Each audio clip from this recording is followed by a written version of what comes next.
Oh, where do your song ideas usually come from? Real life, imagination, and emotions. Now, you did a post on this the other day about heartbreak. I did indeed. Yeah, I seen that one. That was on my newsfeed. That's good. See, the algorithms do work. Yeah. Even if it's just between you and me. So emotions definitely the big one, isn't it? And I think especially when I was going through my sort of teens, teen emotions, 20s and 30s, there was a lot of ups and downs, and there's always things that happen in life that can spark things off in terms of writing songs.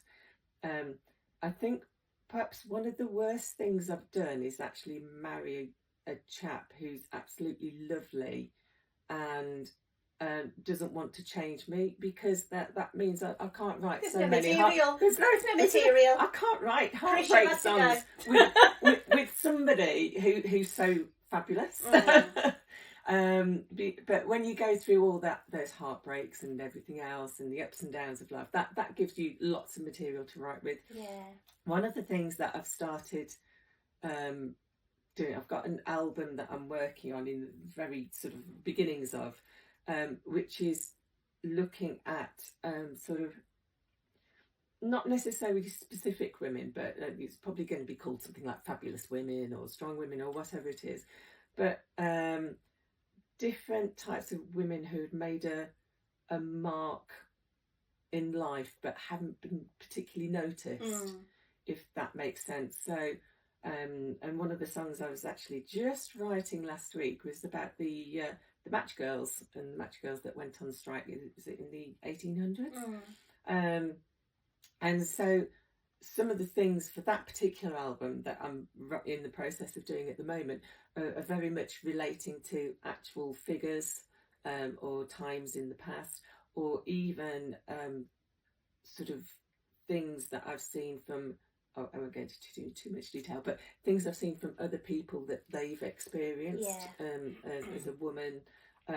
So I think more so now, I still draw on the emotions, but everything comes back to love.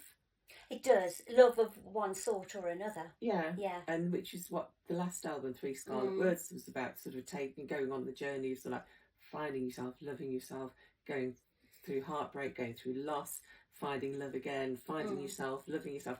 So everything, I think, does to a certain extent come back to love. So sometimes it's hard to get outside of that little love box. Yeah. Oh, I like that, love box.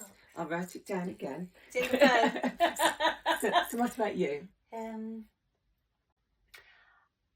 I agree with you in that it's life experience, and I'm in awe of younger songwriters that write songs that can talk about life experience issues that they haven't experienced, but yet they've been able to put the lyrics together, and really make them heartfelt and tell the story.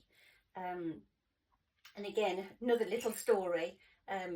Listening to somebody talking last year about Johnny Cash, Chris Christopherson, Willie Nelson, they all had their demons, but they wrote their best songs while they were wrangling with these demons and coming out the other side. So I think the songwriting is being able to get those emotions and the feelings and getting the lyrics together that they do talk to people, because that's what we want, is for somebody to listen and understand and feel. Because there are, I'm trying to think now of songs that really have got to me because of the emotion that's in them, and of course my head's gone blank now. Well, obviously. Typically, but there are songs out there, and when you listen to them, you think, oh yeah, I know exactly how that feels. So I've been through that, like that Adele song, I'll Find Somebody Like You. I was just thinking Adele, actually, because hers are very heartfelt, and you can you really get drawn in, and I think that can really make a song, can't it? To be able, or the ability to draw somebody in and make them feel what you're feeling and what you're writing about. I think that's sort of one of the biggest sort of goals, if you like, in terms of songwriting. And so I think this is why, and I'm sorry, Rihanna, for this, but you know, when you get songs like Umbrella, Ella, it doesn't really do anything for me. No. But obviously, it made her tons. Massive hit. So what do we know? Yeah, exactly. Is this because of our age? No, I don't think it is.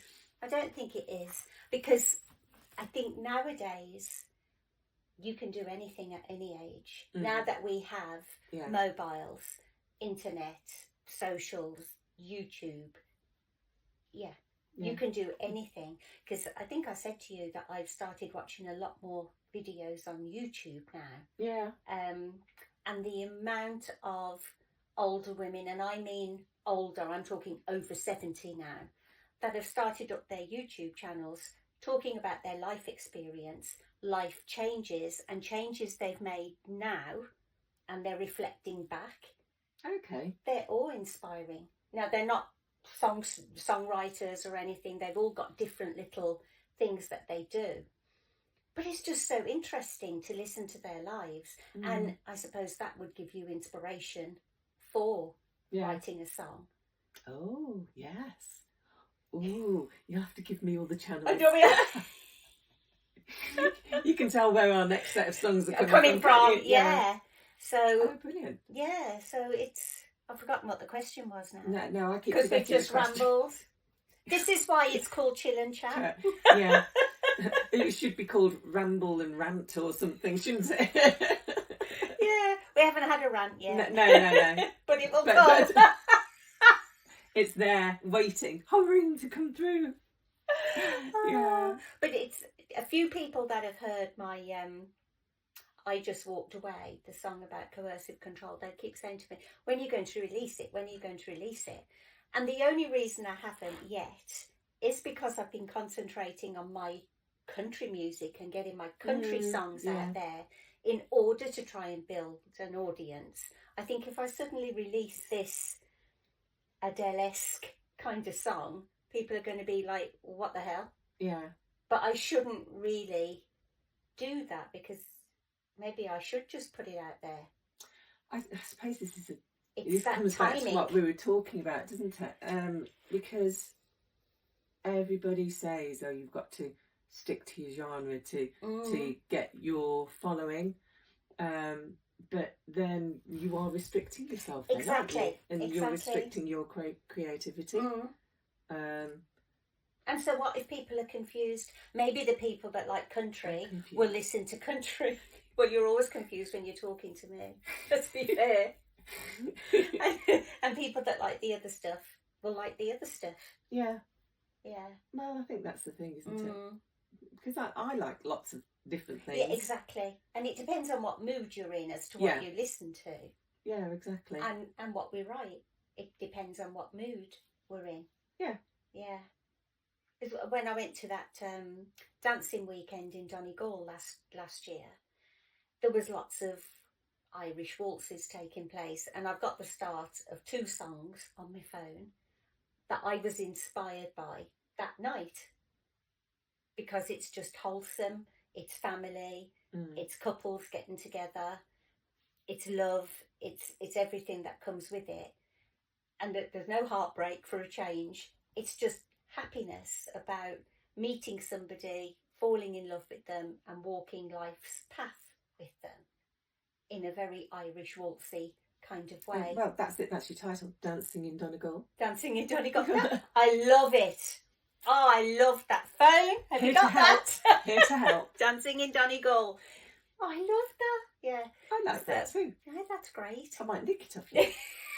Even though I came up with it. I'll credit you. Okay, that's all right. I'll credit you. Yeah, so, the inspiration can come anywhere. Yeah.